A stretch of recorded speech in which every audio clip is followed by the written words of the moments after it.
순종하지 아니하는 본에 빠지지 않게 하려 함이라. 아멘. 오늘 말씀 제목 이 히브리서 4장 11절 말씀 9절 그대로입니다. 저 안식에 들어가기를 힘써라. 지난주에 제가 스마트폰에다가 카운트다운 해주는 앱을 하나 깔았어요. 그리고 그 앱에다가 우리 영광이 전역할 예정일을 입력했더니 오늘 68일 남았다 이렇게 나와요. 날마다 이것을 알려줍니다. 우리 영광이가 이 코로나19 때문에 정기휴가도 한 번밖에 못 나오고 휴가들이 좀 이렇게 밀려 있는데 이제는 68일 정도 남았는데 휴가 나올 기회가 있어도 별로 안 나오고 싶다.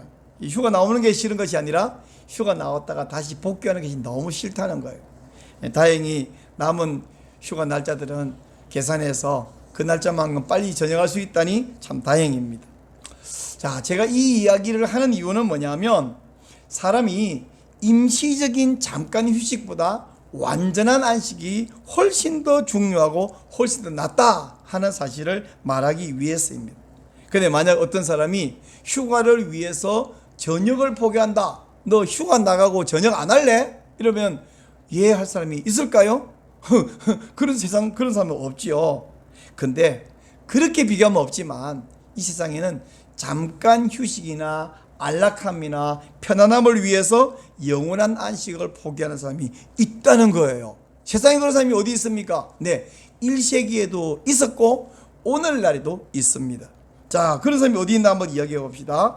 1세기의 성도들은 예수님 믿는 도리, 예수교를 버리고 유대교로 돌아오라 하는 압력을 받았습니다. 그래서 히브리서 기자는 믿는 신자가 예수님을 버리고 유대교로 돌아갈 수 없다는 사실을 조목조목 설명을 해 줍니다. 어떤 방식으로 설명하냐면 히브리인들이 유대인들이 목숨처럼 중요하게 여기는 것들을 하나씩 예수님과 비교하면서 그 너희들이 생명처럼 여기는 그것보다 예수는 훨씬 뛰어나다 이렇게 설명을 하는 거죠. 그래서 우리 지난주에 살펴본 대로 히브리서 1장 2장에서는 예수는 천사보다 훨씬 뛰어나다 우리 그 얘기를 했잖아요. 오늘 3장 4장에서는 무엇을 비교하냐면 예수님하고 모세를 비교해요. 그래서 모세 비교하면서 먼저 3장 1절에서 뭐라고 말하냐면 예수를 깊이 생각하라. 한 번 해보세요. 예수를 깊이 생각하라. 근데 여러분 깊이 생각하는 게 뭐예요? 평소에 그런 줄 알았는데 갑자기 물으니까 가만히 있어봐. 깊이 어떻게 생각하지? 어디 물속에 들어가 생각하는 것도 아닐 것이고 눈을 꼭 감고 명상에 잠기거나 내 입에서 예수 이러란 말은 아니겠죠? 자, 여기서 제가 정답을 드릴게요. 예수를 깊이 생각하라는 말은 눈 감고 그냥 계속 예수님만 생각하라는 말이 아니고요. 정확하게 말하면 예수님이 어떤 분인지를 제대로 알고 고백해라 그런 뜻입니다. 자, 여러분 3장 1절로 한번 가봐요. 3장 1절에 보면요 이렇게 말합니다. 예수를 깊이 생각하라는 말 바로 앞에 뭐냐면 형제들아 우리가 믿는 도리의 사도이시며 대제사장이신 예수를 깊이 생각하라. 여기서 중요한 말 하나 믿는 도리의 그래서 믿는 도리 이런 말을 다른 말로 한자 말로 바꾸면 신앙 고백 같은 말이에요. 자, 그러면 예수님을 향하여 우리가 신앙을 고백하는데 뭐라고 고백하냐면 사도라고 우리가 신앙 고백을 하고 대제사장이라고 신앙 고백한다라는 말이에요. 자, 여기서 대제사장 이 두 번째 말은 우리가 다음 주에 살펴볼 겁니다. 그 이야기는 히브리서 5장에서부터 6장 7장에 자세히 나오거든요. 그래서 대제사장 이야기는 잠깐 놔놓고 보류하고 믿는 도리 신앙 고백의 사도이시다. 우리가 예수님을 사도라고 고백한다. 이 이야기를 한번 깊이 생각을 해봅시다. 자, 예수님이 사도라고요? 근데 지금 제가 뭐랬어요? 예수님하고 뭘 비교한다 그랬죠? 예수님하고 뭘 비교한다? 모세랑 비교한다 그랬잖아요. 모세하고. 그러면 모세는 사도인가요? 아닌가요? 우리가 사도 그러면 12제자부터 떠올리고 거기다 하나 더 추가해서 바울을 떠올리는데 여기서 왜 예수님 보고도 사도라 그러고 예수님과 비교하는 모세 보고도 사도라 그러냐? 이 사도라는 말은요, 헬라어로 아포스톨로스, 이 말은 보냄을 받은 자라는 말이거든요. 자, 그런 면에서 예수님이 제자 12사도 같은 그런 사도가 아니라 하나님으로부터 보냄을 받은 자라는 이야기예요. 우선 출애굽기 3장 10절 말씀을 한번 봐요. 이제 내가 너를 바로에게 보낸다 그랬죠. 모세에게 하나님이 너에게 내 백성 이스라엘 자손을 애굽에서 인도하여 내게 하리라. 하나님께서 모세를 바로와 바로 밑에 압제받는 이스라엘 백성들에게 보내셨어요. 그러니까 모세는 보냄받은 자, 헬라어로 말하면 아포스톨로스, 사도죠. 자, 모세가 보냄을 받아서 애굽의 압제하에 있는 유대인들을 구출해낸 것은 엄청난 사건입니다. 이건 전 세계에 이건 모르는 사람이 없잖아요. 모세가 애굽에서 구출해냈고 홍해를 갈라고 광야를, 그렇죠. 이거 막 어마어마한 사건입니다. 근데 그 어마어마한 사건인데요, 사실은 장차 예수님이 오셔서 온 세상 모든 사람을 죄에서, 사탄에게서 구출해낼 것이라고 하는 그 이야기의 예표, 그림자, 맛보기에 불과하다는 것입니다. 우리 예수님은, 모세는 애굽으로 바로에게 보냄받았고 이스라엘 백성에게 보냄받았지만 예수님은 죄의 노예, 사탄의 노예가 되는 온 세상 사람들에게 보냄을 받았어요. 그러니까 예수님하고 모세하고 비교하면 누가 더 대단하냐? 우리 동네에서 제일 높은 사람, 동네 동장하고 도시의 용인시의 시장하고 비교하면, 대한민국의 대통령이랑 비교하면, 아니 전 세계를 지배하는 어떤 세력이 있는 그 수장을 비교하면 동네 동장은 아무것도 아니잖아요. 모세는 애굽 백성에게, 애굽에 있는 이스라엘 백성을 보냄받았고 예수님은 온 세상에 보냄받았으니 얼마나 중요하냐. 이제 예수님이 모세보다 더 중요하다는 것은 그 규모 범위만 해서 이미 증명이 되지만 또 구체적으로 이야기를 더 합니다. 뭐라고 이야기했냐면 3장 2절에 보면요, 이런 이야기예요. 그는, 이 모세를 이야기합니다. 자기를 세우신 이에게 신실하기를, 아니 미안하다, 예수님이 그는이고요, 그 다음에 비교하기를 모세가 하나님의 온 집에서 한 것과 같이 하셨으니. 자, 여기서 히브리서 기자는 비교하기를 예수님하고 모세를 어떻게 비교하냐면 집주인과 그 집의 신하, 하인하고 비교를 하고 있습니다. 3장 2절부터 3절, 4절, 5절, 6절까지 집이라는 글자가 무려 7번이나 나오는데요. 우선 4절 보면 이 집을 지은 분은 하나님이에요. 3장 4절, 집마다 지은이가 있으니 만물을 지으신 이는 하나님이시라. 하나님이 지었는데, 그럼 하나님이 지은 집은 무엇을 이야기하냐면, 첫째, 하나님의 교회가 하나님의 집이에요. 2절에서 그렇게 말했고요. 둘째, 온 세상이 하나님의 집이에요. 3절에서 그렇게 말했고요. 셋째, 믿는 성도도 하나님의 집이에요. 3장 6절 한번 봅시다. 3장 6절 한번 읽어주세요. 3장 6절 시작. 그리스도는 하나님의 집을 맡은 아들로서 그와 함께 하셨으니 우리가 소망의 확신과 사랑을 끝까지 굳게 잡고 있으면 우리는 그의 집이라. 누가 그의 집이야? 우리가 그의 집이라. 그래서 요약하면 집을 지은 분은 하나님이고, 집은 첫째 교회, 둘째 온 세상, 셋째 성도들, 이 바로 집이라고 이야기합니다. 근데 이 하나님이 지으신 이 집에서 예수님과 모세를 비교하면 예수님은 집주인이고 모세는 하인이에요. 자, 3장 5절 한번 봐보세요. 또한 모세는 장래에 말할 것을 증언하기 위하여 하나님의 온 집에서 종으로 신실하였고, 여기 하나님의 온 집에서 라고 되어 있는데 헬라어 원문에 보면 집 안에서 라는 뜻이에요. 자, 모세는 어디서 신실했다? 집 안에서. 6절 보세요. 그리스도는 하나님의 집을 맡은 아들로서 그와 같이 하셨으니, 역시 신실했는데 여기 번역할 때 하나님의 집을 맡은 아들로서라고 하는 이 맡은이라는 말이 헬라어 원문을 보면 하나님의 집 위에 있는 아들로서, 이런 뜻이에요. 위에 있다, 위에서 다스린다, 이런 뜻입니다.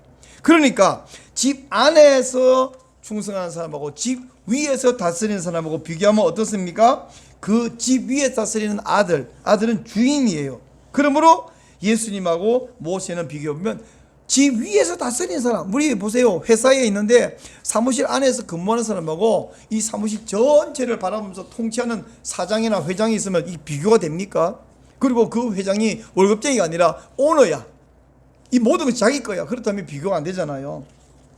그래서 정리하면 이런 뜻입니다. 하나님은 그의 집을 지으셨는데 모세는 그 집 안에 섬기는 종이고 예수님은 그 집을 다스리는 주인입니다. 우리가 예수님을 따를 때에 우리도 예수님과 함께 하나님의 아들이 되고 상속자가 되는 줄 믿으시기 바랍니다. 그러므로 예수님을 버리고 모세율법으로 돌아간다. 아무리 박해해도, 아무리 요구해도, 아무리 유혹해도 거기 돌아 넘어간다는 것은 말이 안 된다. 종놈을 따르기 위해서 주인을 버린다. 말이 안 되는 것과 같다라는 이야기입니다. 자, 히브리서 기자는 모세하고 예수님을 비교할 때 집 안에서 섬기는 종과 집 위에 섬기는 주인으로 비교했죠. 두 번째 또 비교 하나 합니다. 모세가 준 안식과 예수님이 준 안식을 비교를 해요. 우리 3장 11절부터 4장 중반까지요, 안식이라는 글자가 무려 9번이나 나와요. 9번이나. 나중에 찾아보세요. 제가 안 찾아야 되고. 근데 모세가 애굽에 있는 노예들을 탈출시켜서 홍해를 건너서 광야를 지나서 가나안 땅까지 데려왔잖아요. 그리고 물론 하나님이 주간에 사연이 있었죠. 모세 너는 들어가지 못한다. 그리고는 바로 이어 여호수아 때 들어갔습니다마는 모세가 가나안까지 인도한 이 가나안 땅은 그들에게 준 안식이죠. 안식. 근데 그 안식은 어떤 안식이냐? 임시적인 안식이고 불완전한 안식입니다. 사실 가나안 땅은요, 그 땅은 아주 전형적인 천수답이에요. 비가 안 오면 바짝 말라서 나무 하나 풀 하나 자랄 수가 없는. 근데 하나님이 하늘에서 비를 주기만 하면 풀이 나고 꽃이 피고 양들이 젖을 내고 곡식이 자라서 밀을 먹고 살 수 있었다. 그 땅은 하나님이 함께 하시면 젖과 꿀이 흐르는 땅이지만 하나님이 눈을 감아버리면 다 말라 죽어버리는 땅입니다. 그래서 이 땅은 한편으로는 젖과 꿀이 흐르는 땅이지만 한편으로는 메마른 땅입니다. 이 땅의 안식은요, 임시적인 안식이에요. 불완전한 안식이에요. 하지만 예수님이 준 안식은 어떤 안식이냐? 영원한 안식이고 완전한 안식인 줄 믿으시기 바랍니다. 마트에 가면, 시식코너에 가면 요만한 거 먹어보라고 주더라고요. 좀 좋은 마트 가니까 이만한 거 주더라고요. 그거 먹어보는 건 시식코너잖아요. 모세가 준 안식은 어쩌면 시식코너에서 주는 맛보기예요. 예수님이 주는 안식은 영원한 안식. 그래서 성경은, 히브리서는 예수님이 주는 안식을 뭐라고 표현하면 그의 안식이라고 표현한가 하면 저 안식이라고 표현합니다. 저 안식 반대말은 이 안식이죠. 이 안식은 가나안 땅 안식이고 임시적인데 저 안식은 영원한 안식, 완전한 안식. 그래서 오늘 말씀 제목은 이 4장 11절 말씀에서 저 안식에 들어가기를 힘써라 라고 정했습니다. 우리가 임시적 안식인 가나안 땅도요, 모세의 명령에 불순종하면 들어갈 수가 없었어요. 그래서 들어갈 수 없다는 이야기를 한번 찾아봅시다. 3장 18절 한번 볼까요? 3장 18절 찾아서 같이 읽습니다. 시작. 또 하나님이 누구에게 맹세하사 그의 안식에 들어오지 못하리라 하셨느냐? 곧 순종하지 아니하던 자들에게가 아니냐. 자, 순종하지 못하는 자는 안식에 들어갈 수 없다라고 경고를 하고 있습니다. 그러므로 안식에 들어오지 못할 것을 두려워하고 염려하라고 이야기를 해요. 모세에게 광야에서 거역한 사람들은 모세를 신뢰하지 않았습니다. 다시 말하면 모세가 하나님이 보내신 분임을 믿지 않았습니다. 다시 말하면 모세가 하는 말이 그냥 인간적 견해가 아니라 하나님의 말씀임을 믿지 않았습니다. 그래서 그들은 모세가 인도하는 적과 꿀이 흐르는 땅 가나안 땅으로 들어가지 못하고 광야에서 다 죽어버렸어요. 60만 남자와 60만 여자가 거기 다 죽어버렸어요. 그들은 들어가지 못했습니다. 그런 자들은 모세를 믿지 않고 하나님이 모세를 보낸 것과 모세가 하는 말이 하나님이 하신 말씀을 대신하는 말인 것을 믿지 않았던 자들은 모세가 하나님을 통해서 전해주는 가나안 땅의 안식을 누릴 자격이 없었던 거죠. 자, 모세에게 순종하지 않아서 안식을 놓쳤다면, 우리 예수님의 명령을 거역하고 믿음을 저버리고 이제 예수를 떠난다면 그들은 저 안식, 그의 안식, 영원한 안식에 들어갈 수 없음을 기억하시기 바랍니다. 그런 자들은 뭘 안 믿냐? 모세가 하나님이 보낸 자임을 믿지 않은 것처럼 예수님이 하나님이 보내신 자, 그 메시아 함마샤인 것을 믿지 않는 거예요. 또한 예수님이 우리를 저 영원한 천국에 인도할 분임을 믿지 않는 것입니다. 우리 예수님은 분명히 이렇게 약속했어요. 너희는 마음에 근심하지 말라.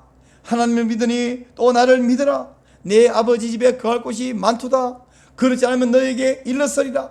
내가 너희를 위하여 거처를 예배하러 가노니 가서 너희를 위하여 거처를 예배하면 내가 다시 와서 너희를 내게로 영접하여 나 있는 곳에 너도 있게 하리라. 분명히 약속하셨습니다. 그래서 히브리서 기자가 이제 4장에 와서 4장 1절에 이렇게 말합니다. 자, 4장 1절 보세요. 그러므로 우리는 두려워할지니 그의 안식에 들어갈 약속이 남아 있을지라도 너희 중에는 혹 이르지 못할 자가 있을까 함이라. 또 이어서 말합니다. 4장 11절에 갑니다. 11절 그러므로 우리가 저 안식에 들어가기를 힘쓸지니 이는 누구든지 저 순종하지 아니하는 본에 빠지지 않게 하려 함이라.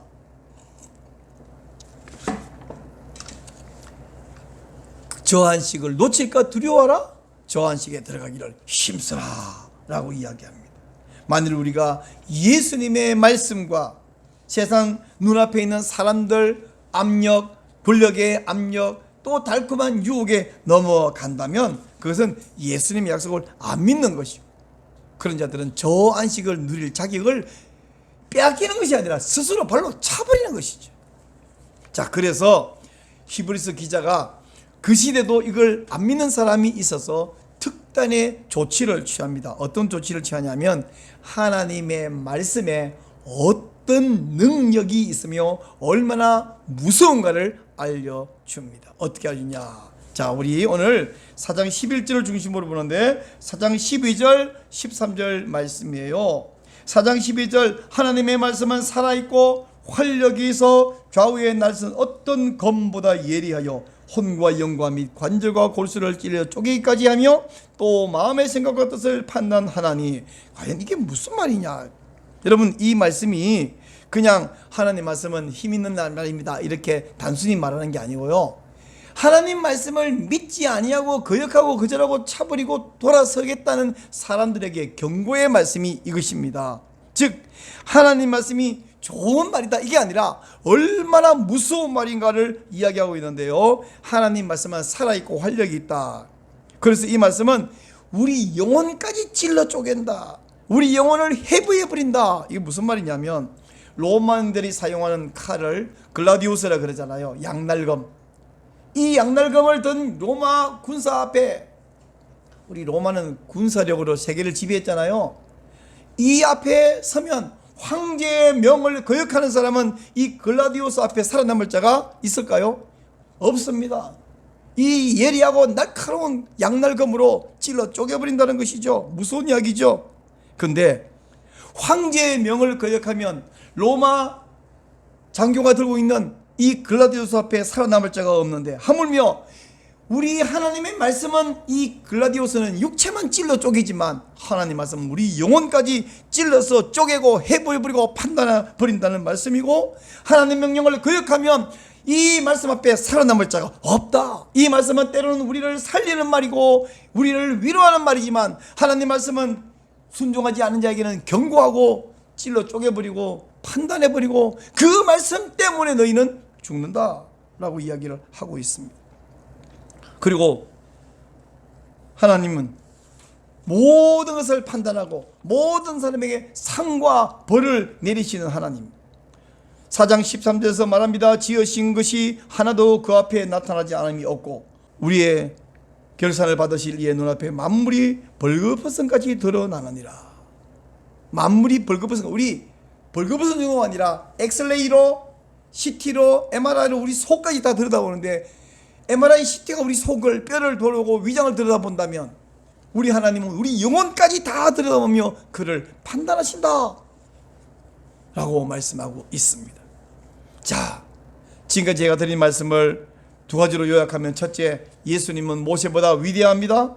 모세가 하나님의 집 안에서 섬긴 종이라면 예수님은 그 집 위에서 다스리는 하나님의 아들이요 주인입니다. 그러므로 하나님의 종인 모세를 섬기겠다고 하나님의 아들이신 예수님을 버리고 떠난 것은 말이 안 된다. 이게 첫 번째 이야기고, 두 번째, 모세가 준 가나안 땅은 임시적 안식, 한시적 안식이지만 그 안식은 장차 예수님이 오실 줄 영원한 안식의 예표요 그림자다. 그러므로 임시적 안식을 얻겠다고 영원한 안식을 버리는 거, 포기하는 것은 말이 안 된다 하는 이야기입니다. 자, 그렇다면 이게 성경이고 이게 하나님 말씀이라면 21세기에 살고 있는 우리는 옆에서 누가 유대교로 돌아오라는 사람도 없고 유대교인도 없는데 우리하고 무슨 상관이 있을까요? 우리는 유대교로 돌아오는 유혹은 없습니다만은 지금도 세상에서는 예수를 버리고 세상에 돌아오라고 하는 집요한 유혹이 있고 압박이 있습니다. 또한 너 예수를 버리기만 하면, 아니 예수를 완전히 버리는 것도 아니요, 언제나 구약시대에 보면 하나님 여호와를 완전히 버리는 게 아니라 하나님을 반만 내려놓아라 그랬어요. 반만. 그리고 바알도 함께 좀 섬겨라. 여호와만 고집스럽게 섬기면 너 힘들어 죽어 망해. 그러나 여호와도 반쯤 섬기고 바알도 반쯤 섬기면 평안이 찾아온단다. 오늘날도 마찬가지로 너 예수 믿지 말라는 거 아니요, 교회 가지 말라는 거 아니요, 예배 드리지 말라는 거 아니요, 예배를 그냥 영상에만 드리거나 아니면 예배를 가끔 나가거나 마음에만 믿거나 그러면 와서 제사도 좀 하고 그리고 가끔 교회도 가고 그리고 좀 너도 좋고 나도 좋고 좋지 않냐 그렇게 똥꼬집을 부리니? 우리에게 예수를 대충 믿으면 평안이 있고 행복이 있다고 유혹하는 것들이 많습니다. 자격증을 따고 돈을 벌고 우리에게 직책이 올라가고 명예가 생기면 굉장히 좋아요. 안락해지고 편리해지고 마음이 기분이 좋아지고 좋습니다. 이 세상에서 성공하고 출세하면 세상살이가, 힘든 세상살이가 꽤나 재미가 있습니다. 그런 것들은 저도 원하는 바요, 여러분도 원하는 바예요. 우리 인생을 신나게 만들어줍니다. 그런 것들은 우리에게 모두에게 일종의 안식이 돼요. 청량제가 돼요. 그러나 그 안식은 분명히 기억하십시오. 임시적입니다. 잠깐입니다. 불완전합니다. 군인에게 있어서 한 일주일 휴가 나왔던 거하고 똑같습니다. 여러분, 그런데 우리 그 잠깐의 안식, 임시적 안식도 싫다는 사람 아무도 없어요. 저도 좋아해요.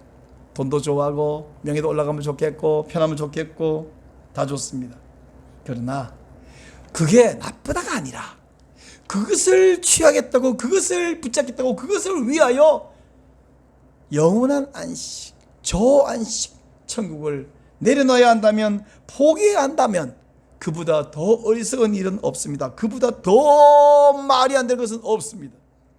여러분 속으로 저에게 이렇게 말하는 분이 있을지 몰라요. 목사님, 너무 극단적으로 생각하지 마시고 너무 극단적으로 말하지 마세요. 제가요 예배 한번 빠졌다고 잠깐 이런다고 제가 하나님을 버린 거 아니에요. 믿음을 버린 거 아니에요. 잠깐만 보류하는 거예요.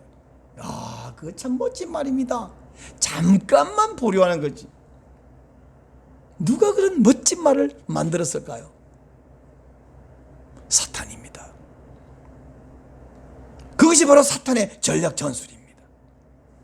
그렇게 사탄의 전략 전술에 이야 멋진 말이야 하고 따라가는 사람이 1세기에도 있었고 오늘날도 있는데, 1세기에 있었기 때문에 히브리서 기자를 통하여 하나님은 말합니다. 너희 중에 혹 이르지 못할 자가 있을까 염려하노라. 사랑하는 성도 여러분, 여러분 가운데 저 안식에 도달하지 못하는 성도가 한 사람도 없기를 축원합니다. 여러분, 그러므로 저 안식에 들어가기를 힘쓰기를 바랍니다. 저 안식을 버리고 눈앞의 안식, 눈앞에 잠깐 휴식을 취하라고 택하라고 유혹하는 그 유혹을 반드시 물리치시고 반드시 이기는 자가 되시기를 바랍니다. 그러므로 우리가 저 안식에 들어가기를 힘쓸지니 이는 누구든지 저 순종하지 아니하는 자의 본에 빠지지 않게 하려 함이라. 요한계시록에서 예수님 말합니다. 이기는 자에게는 내가 생명책에 기록되게 하고 흰 돌을 주고 하나님의 생명나무에 접근하는 기회를 주고 12진주무도로 들을 수 있게 하고 그리고 그 영원한 안식을 누리게 하겠다고 말씀하셨습니다. 바로 그걸 우리에게 주시려고 예수님은 오셨습니다. 여러분, 인생이 길어요? 안 길어요. 인생이 무슨 보장이 있어요? 보장이 없어요. 잠깐 지나면 사람이요 아무것도 안 해도 저절로 되는 거 하나가 있는데 그게 뭐냐면 나이를 먹는 것입니다. 세상에 다른 건 다 먹고 산다 하더라도 한 가지는 먹으면 못 사는 게 있는데 그건 바로 나이라는 것입니다. 별거 아니에요. 간단하게 금방 지나가는 이 인생에서 우리가 여기 집중하다가 저기를 놓칠 것인지 저기를 위하여 여기를 좀 불편을 감수하며 좀 고난을 이겨낼 것인지 하나님의 은혜를 입은 자, 하나님의 지혜를 받은 자는 판단하고 선택할 수 있습니다. 그것을 보고 은혜라 합니다. 그것을 보고 믿음이라고 합니다. 그것을 보고 지혜라고 합니다. 여러분은 어리석은 자가 되지 말고 지혜로운 자가 되시기를 바랍니다. 새송인이 되지 말고 믿음의 사람이 되시기를 바랍니다. 이 안식, 잠깐 휴식을, 휴가를 위하여 저녁을 포기해버린 사람이 아니라 저 안식을 위하여 이 안식을 때로 포기하고 내려놓은 결단하는 믿음의 사람이 되시기를 주의 이름으로 축원합니다. 기도하겠습니다. 하나님 아버지, 이 은혜를 주셔서 감사합니다. 이 깨달음을 주셔서 감사합니다. 이 말씀을 우리에게 주셔서 감사합니다.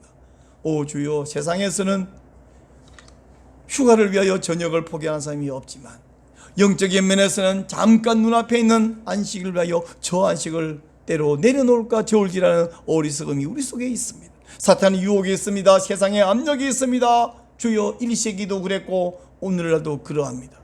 압력을 이겨내고 유혹을 이겨내고 저 안식에 들어가지 못할까 두려워하며 저 안식에 들어갈 힘쓰는 저희들 되도록 주여 우리에게 믿음과 은혜를 주옵소서. 성령님 붙들어 주시옵소서. 예수님 이름으로 기도하옵나이다. 아멘.